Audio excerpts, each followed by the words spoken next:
In this video we have a look at how to determine the area of a segment in a circle, and the formula that's provided needs to have an angle expressed in radians.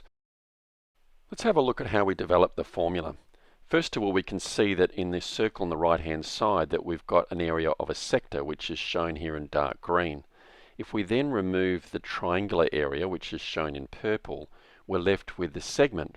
So breaking this segment down into those two parts, we can see that the area of a sector is given by a half r squared theta, where the angle must be in radians, and the area of any triangle is based on half the product of two sides and the sine of the included angle. Now we can improve that formula.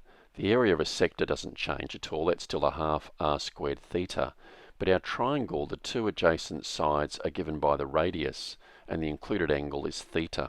So our formula becomes a half r squared theta minus a half r squared sine theta.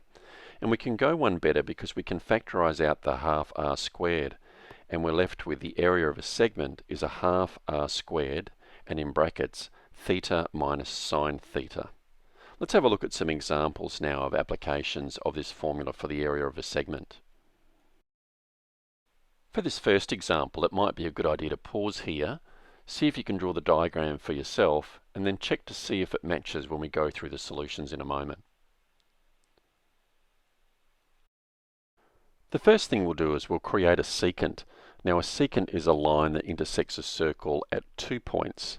From there, what we'll do is we'll create an angle which has its vertex at the center of the circle, and the angle subtends the chord or line segment formed from where the secant intersects a circle. From there, we'll place a radius of 8 centimeters on the circle and an angle of 2 pi on 3 at the center. Now, being a minus segment, what we'll do is we'll shade the smaller area that's been created by the secant that's cut the circle into two parts. So the area of a segment is equal to a half r squared, and in brackets, theta minus sine theta.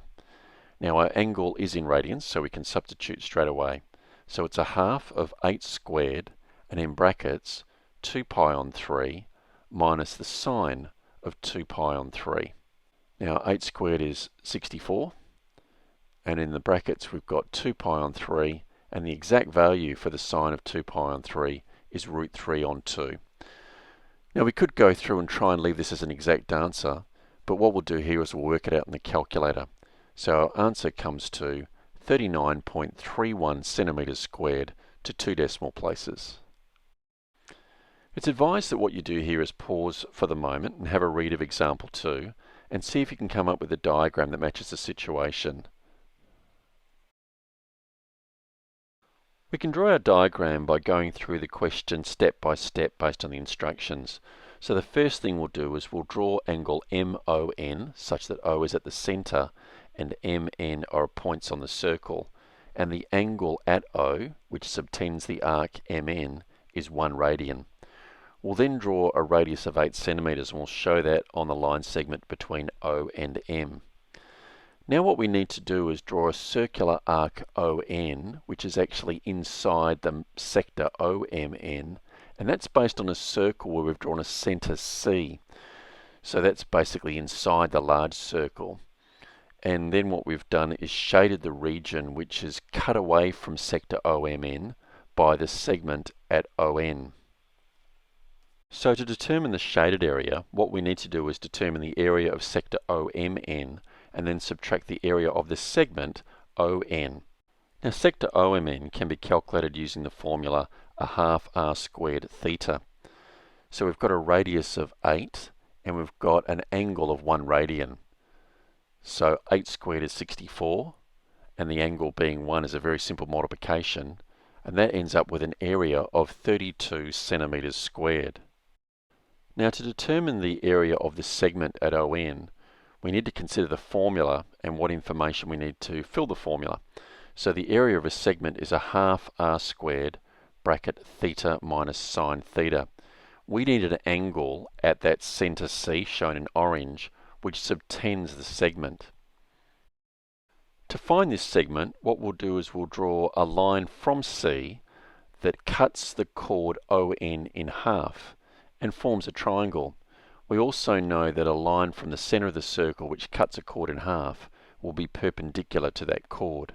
So in our smaller right-angled triangle, we'll call the angle at C phi. That's actually a half of the angle that we want. We know that chord ON is 8 centimeters because that's the radius of the largest circle. So a half of that is 4. The length of CN, which is the radius of our circle that we've just introduced, is 6 centimeters. So now we can determine the angle phi by using trigonometry. The side of length 4 centimeters is opposite the angle phi, and 6 is the hypotenuse of the smaller triangle that we've created. So the trig ratio that we want to use is sine. And sine is opposite over hypotenuse, or in this case 4 over 6. We then use inverse sine to determine the angle. So the angle phi in our smaller right-angled triangle is approximately 41.81 degrees. Now we want to double that because we want the angle that faces the chord ON, and that gives us an angle of 83.62 degrees. Now to use the segment formula, we need that angle in radians, and we can do that conversion by multiplying our angle measure of 83.62 degrees by pi on 180. When we do this, we get an angle measure of 1.46 radians. We now have enough information to work out the area of the segment formed at ON. We know that the radius of that smallest circle is 6 centimeters, and the angle in radians is 1.46. When we perform that calculation, we get an area of 8.38 centimeters squared. So now what we can do is work out the area of the shaded region. We've got the area of the sector is 32 centimeters squared.